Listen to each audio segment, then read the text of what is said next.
On an ordinary night, a young woman walked into the bathroom ready to end her pain. What she didn't know was that something unseen was already there with her. This story isn't just about death, it's about what exists beyond it, and perhaps about a presence that many feel but few dare to admit. Are there angels among us? Stay until the end, because something supernatural may be heading your way at this very moment. And maybe this story is the sign you were meant to hear today. It was September 12th, a Thursday like any other for most people. The sky was clear, the news talked about politics, and social media feeds overflowed with carefully edited smiles and empty promises. But in a small apartment with closed windows, life was about to be extinguished, not with a scream, nor with drama, with silence. And that's how many stories end, or begin. Emily closed the bathroom door slowly. There was no rush. Steam from the shower still fogged the mirror, as if trying to hide what she would see when she looked. She sat on the floor back against the cold tiled wall, legs curled, wrinkled pajamas, and in her hands what looked like a ritual planned days ago. On one side, a bottle of water. On the other, pills that promised peace. And in between, the kind of decision that once made leaves no room for return. Her head tilted slightly to the side, eyes red and sunken, scanning the room with a rehearsed indifference, as if she had been there for far too long, long enough to stop caring about anything. The sound of the outside world was distant, almost non-existent. The only real noise was her own breathing, uneven, deep, like someone about to dive into a place they never planned to return from. The fogged mirror reflected more than a face. It reflected the weight of weeks gone by without a single call, without a hug, without one honest look. It showed sleepless nights, days when she pretended to be fine, all the "I'm okay" said with a trembling voice and fingers crossed behind her back. It showed someone who had grown tired of waiting for the world to notice her absence while there was still time. Beside the sink, an unlit candle. Emily lit it without thinking. The flickering flame danced on the ceramic wall, a small sign that something inside her still burned. Barely, almost nothing. She picked up a torn piece of paper and a pen that already faltered, and with the weight of the world on her shoulders, began to write. She wanted to leave something. Anything that could explain what even she couldn't fully understand. Sorry for... and she stopped. The pen hovered in the air for what felt like eternity. The ink began to fade, but that wasn't what kept her from continuing. It was the absence of words. How do you explain what was never spoken? How do you put into one sentence everything that had been suffocating in silence for years? The paper trembled in her hands. Her hand, in turn, felt heavier than ever. Her heart pounded like a muffled drum in her chest, while her mind shouted in opposite directions, "Just finish it, wait a little longer." But no answer came, and the letter remained that way, incomplete, just like her. Here on Are There Angels Among Us? Every video is more than just a story. It's an experience that moves you, transforms you, and stays with you. If this story stirred something deep inside, don't ignore it. Subscribe now and turn on notifications so you won't miss a single twist of fate, a soul-healing reunion, a pain that transforms, or a story that might just change the way you see life. After all, if you've made it this far, maybe this message was meant just for you. Emily hadn't always been like this. There was a time when her eyes lit up before the sun even rose. The alarm clock would ring early, coffee brewed in a hurry, not because life demanded it, but because she was excited about the day ahead. Freelancing as a designer from a small apartment, building a modest portfolio, telling herself one day she'd open her own studio. Living far from family in a new city felt like freedom, and at first it really was. But time has a cruel way of turning lightness into something heavy. The first crack came with the relationship.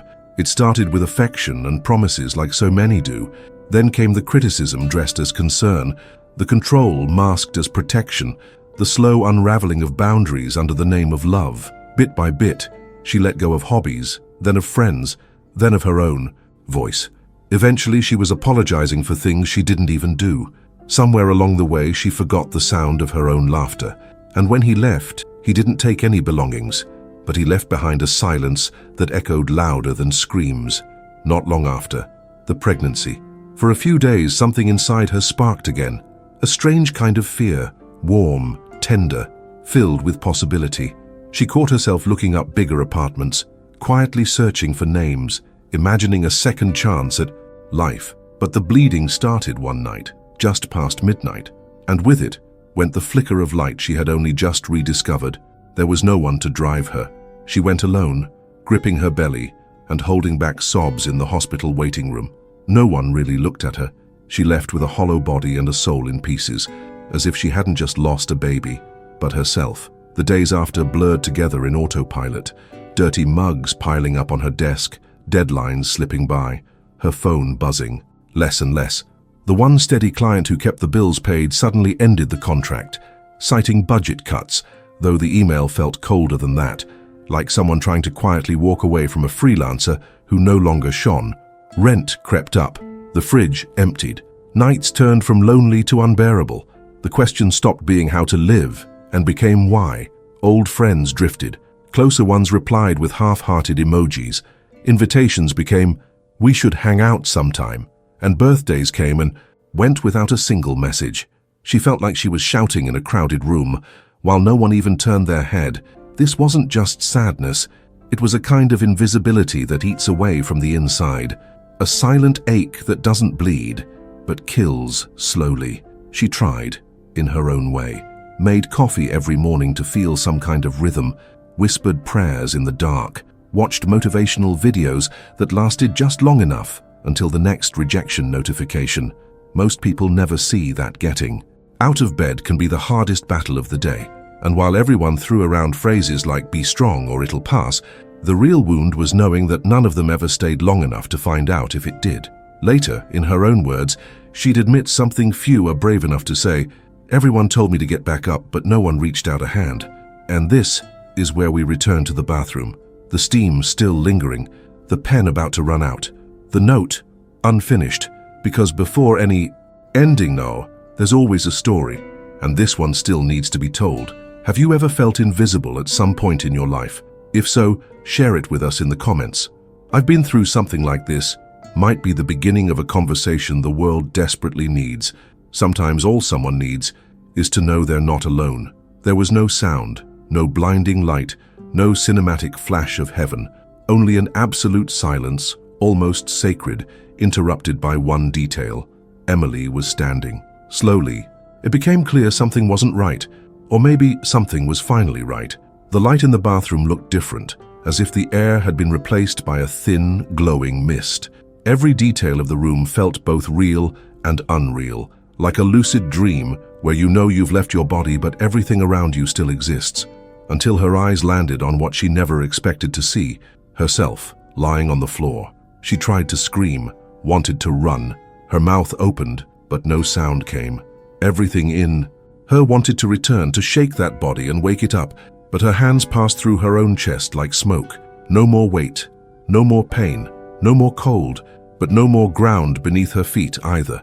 Gravity felt optional, time suspended, and this new state of being, though strangely calm, was terrifyingly real. Strangely, there was also clarity.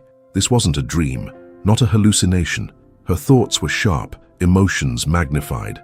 It's ironic how, outside the body, everything becomes clearer, even the things we tried hardest not to feel. And in that moment, one undeniable truth settled in. A line had been crossed. A presence appeared, without footsteps, without warning. Behind her, something approached slowly. An energy not of fear, but reverence. Like the feeling of walking into a cathedral at night and knowing something greater is listening. Its nearness was sensed before it was seen, like a change in the atmosphere of the soul. When she turned, she found a man dressed in white, tall, broad shoulders, a serene posture, almost protective. He said nothing, but nothing could have spoken louder than his presence. His face was calm, radiating a peace that didn't come from beauty, but from what he carried within. There was no smile, no frown, just a look that had clearly seen thousands of souls and understood everyone. She didn't know this face from memory, but her spirit recognized him. No need for names, no need for explanations. It was like looking into the eyes of someone who had always been there, even unnoticed. He reached out his hand. The gesture was simple, but it said everything. No demand, no pressure, just quiet waiting. There was hesitation. Something deep within still held back. Maybe fear, maybe attachment, or maybe the instinctive knowing that touching that hand would change everything. Because deep down, we all know some gestures can't be undone, and some of them don't just shift fate, they change how we see it. The moment she took his hand, the cold vanished, the confusion dissolved, the floor beneath her disappeared, and the bathroom, with its damp walls, foggy mirror, and still body, faded away, as if it belonged to a life already left behind. Everything changed. The space around her wasn't anywhere, and yet felt like everywhere at once. No ceiling, no walls, no floor, just a whiteness that pulsed with life, like the light itself was breathing. It didn't blind, it welcomed, a presence that didn't overwhelm, but embraced, like it knew every crack inside her, and didn't flinch. His hand still held hers, and with that single connection, something inside began to reassemble. Forgotten wounds rose to the surface. Memories long buried returned, not with pain, but with clarity. It was as if her soul was being gently unfolded, one layer at a time, before someone who saw everything and never looked away. Oddly enough, there was no judgment, only understanding, complete visibility. And when a soul is truly seen, it can never go back to being the same. There, on the edge of two worlds, one simple gesture, two hands touching, set something into motion that defies explanation. Was he an angel? A guide? A messenger? Maybe none of those words were enough. Or maybe all of them at once still weren't. Because what was happening wasn't about labels. It was about truth. The feeling was undeniable. There was something beyond the pain. And this was only the beginning. Do you believe that a single gesture can change two lives at once? Answer in the comments, yes or no. Let's see how many still believe in the power of pausing and truly seeing. The space around them didn't seem to have a beginning or an end. It didn't follow any earthly logic. There was no ground under her feet, yet she felt supported. There was no sky, yet something above pulsed with a living light. The brightness didn't sting her eyes. It was soft, intense, yes, but comforting, as if the light itself was made of love, not particles. The air hummed in. Silence? Every step felt like floating through invisible layers of peace and truth. It was impossible to say where they were, but every part of her knew that place didn't belong to the world of the living. They walked side by side. The man in white led with the calm of someone who knew exactly where they were going. There was no rush, no words, because in that realm, words weren't needed. Emotions spoke for themselves, and every thought felt like it had form. A single glance could convey what 1,000 phrases could never express. Her mind, once used to hiding behind excuses, was now wide open, and what came next unraveled every defense still holding on. In front of her, a kind of veil opened, a translucent wall, like living glass. Through it, scenes began to unfold. Her childhood, afternoons in her grandmother's backyard, her first fall, the first night she was afraid of the dark. It was all there, every detail. These weren't just memories, they were alive. It felt as if she could relive them, but now from outside herself. No judgment, no shame, just observation. And with every memory came something unexpected. She saw forgotten moments, with the man in white quietly in the background. Even when no one else was there, he was. The images shifted gently. They showed the nights under the shower, where she cried so no one would hear. Birthdays spent alone. The day someone told her she was too sensitive, and how she believed it. They also showed the silent victories, the days. She held it all together while smiling for the world. Every detail came with a new kind of awareness. She was finally seeing how much she had carried, and how she was never supposed to do it alone. Then, his voice echoed, not through his mouth, but within her. I know your pain, Emily. Every hidden tear, every sleepless night. You thought no one saw, but I did. It wasn't a scolding. It was a whisper full of truth, the kind of voice that disarms you, not with force, but with tenderness. She dropped to her knees, too overwhelmed to hold back the tears. But they weren't tears of despair. They were the tears of someone finally being seen for who they really are. You were never alone, not for a single moment. Those words pierced through the quiet inside her, not as pain, but as healing, and for the first time she didn't try to hide. The scene around them began to slowly dissolve. The landscape that had once embraced her now seemed to gently recede. And then he said the words she feared the most. You cannot stay here. Her heart sank. Her throat tightened. She clung to that place the way a child clings to safety after a storm. But the answer came with clarity. not harshness, but mercy. Suicide is a choice that doesn't return. Most don't get a second chance. Her eyes dropped. Shame washed over her, not because of punishment, but because she had believed that ending it was the only way, as if her entire existence had been reduced to one final, irreversible mistake. But then he continued, "Today, you will have that chance, because your story can save lives." Those words didn't feel like a suggestion. They felt like a mission, a calling, and something deep within, something that had already accepted death, began to beat again. Because now her pain wasn't just pain, it was purpose. Go back. Tell them there is more between heaven and earth than they imagine. Tell them there are angels among us. That final sentence echoed through her entire being, as if it were etched into her very soul. It wasn't a request, it was a reason, and suddenly the light began to fade, as if one dimension was being lowered, while another rose. There was no choice, no argument. The decision had already been made, long before the question. And even with tears still on her face, something inside already knew. She wasn't being sent back as punishment. She was being returned as a bridge between pain and healing, between isolation and presence, between the end and a new beginning. Have you ever felt truly seen beyond words? If it's ever happened to you, drop in the comments. I felt seen. Your story might be the quiet embrace someone else needs to read today. One beep, a sharp, constant sound, like a thread anchoring a soul back into its body. Life, which had seemed to disappear hours before, now pulsed again through the rhythm of machines and flickering monitors. The room was white, too bright, and the antiseptic smell cut through the air like a blunt truth. She had come back. Her eyelids felt like bricks. The ceiling light was cruel to eyes that had seen what she had seen. Her throat ached. A breathing tube ran down into her lungs. But what pressed on her chest wasn't pain. It was something else. A mix of confusion, gratitude, and rebirth. Her body ached like someone returning from a long journey, but her heart, it was beating from a completely new place. The first clear image was of a hand, warm, steady. It held hers with no rush, but with certainty. A nurse, calm face, almost maternal. She didn't speak, just smiled. And in that smile lived something no one had offered her in a long time. Presence. The kind that doesn't judge, doesn't demand, doesn't rush. It simply stays. And in that moment, without knowing exactly why, Emily cried. But it wasn't the kind of crying that comes from panic. It was the crying of someone who had seen the edge and didn't fall. Someone who walked to the end of the hallway and discovered that behind the last door there was still more. Maybe not the same life, maybe not with all the answers, but there was more. And right now, that was everything. In the days that followed, her body responded slowly. Muscles ached, her voice was weak, her appetite flickered.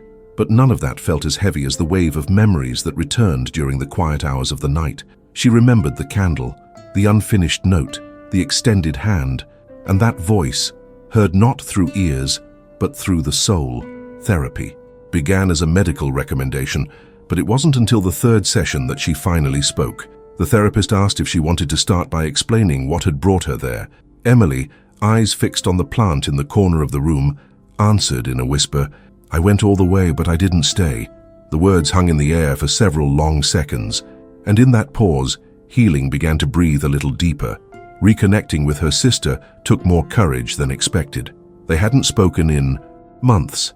The last exchange had been a fight, a small one, but pride had built a wall. Emily sent a simple message. "Hey, do you have a minute?" The reply wasn't just a text, it was a voice message, crying, a reunion, a forgiveness that didn't need much explanation. Sometimes reaching out is the loudest cry for peace a soul can make. Writing again was a surprising comfort. At first her fingers hesitated over the keyboard. The story was heavy. How could she describe something that felt beyond belief? How do you write about an experience that defies everything you thought was real? But something within whispered, it's not about convincing, it's about offering. And when the first words hit the screen, it was like a dam cracked open after years of silence. She wrote in the quiet. Sometimes she cried mid-sentence. Sometimes she closed her eyes and remembered the light, the voice, the feeling of being seen fully and loved even more because of it. That guided every paragraph, because now it wasn't just pain speaking. It was the relief of having returned. Strangely, the world outside hadn't changed. The people in bank lines, the traffic at the same intersections, the neighbors with their loud routines. But something within her had shifted completely, and all of it, every mundane corner, suddenly felt sacred, because being alive had become a choice. At the coffee shop on the corner, she began to notice more. The elderly man, sipping alone every morning. The girl with the ripped backpack reading poetry in the afternoons. The waiter who always smiled, even when his eyes didn't. Each one a universe. And with every glance at a stranger, a question echoed inside. Have they ever stood where I stood? Have they been seen? Have they come back and just never said a word? These weren't questions of curiosity. They were questions of empathy. Because now she carried something invisible, a responsibility to see others as she had once been seen, with honesty, with presence, with love. Have you ever come back from a place you thought you wouldn't return from? If this part of the story touched you, comment below, I was reborn. Maybe your truth is the silent push someone else needs to hold on a little longer. Months have passed since that silent dawn, where everything seemed to have come to an end. But in truth, that was when everything began. Now, in front of the camera, in a simple setting lit by a soft glow, Emily speaks with the calm that only those who have faced the end and returned and truly know. Her breathing is steady, her gaze unwavering. But what stands out most is not what she says, it's what overflows from who she's become. I died, but in the place where I died, I discovered I was never alone. The words don't tremble, her voice doesn't break, because when someone returns, they return changed, carrying a kind of truth that doesn't need to be proven, only shared. And as she shares her journey, something happens in the silence between her sentences. There's no background music, no dramatic editing. There is presence and an invisible force that reaches through the screen, as if someone watching needed to remember something they already knew, but had forgotten in the middle of their pain. And if you're hearing this now, maybe it's because you needed to remember too. And suddenly the phrase that once seemed like just a video title now carries a different weight, a new layer, a new soul. There are angels among us. And sometimes they look like strangers. Sometimes they speak through stories, and sometimes they just hold your hand without you even noticing. The silence that follows is intentional. It's not the end. It's the breath before a new chapter.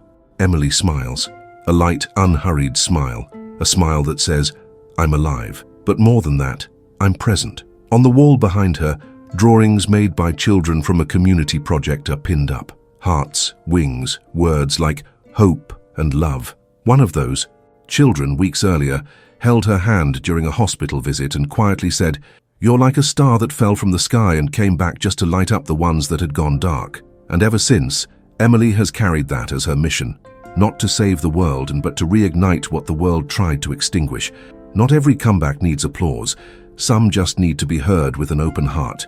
Because sometimes true victory isn't about learning to smile again. It's about helping someone else smile through what nearly destroyed you. Emily didn't return to convince anyone.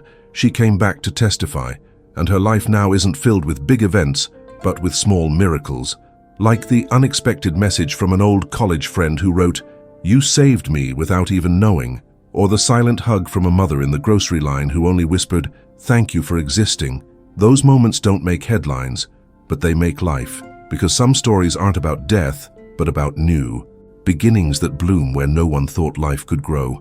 Emily didn't return to dramatize pain.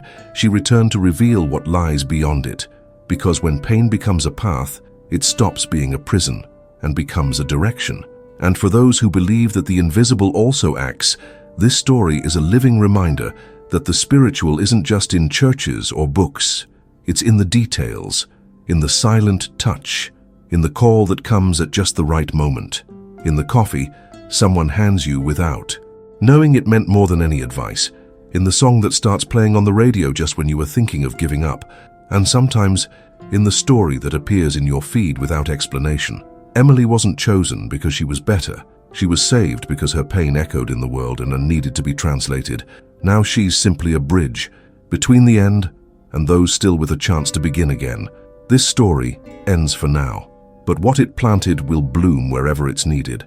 And if you've made it this far, maybe it wasn't by accident. New stories are coming, stories that don't ask for permission to move you. They arrive, touch you, and stay. Click the video beside this one and dive into a new truth, a new life, a new chance to feel everything more deeply. Until then.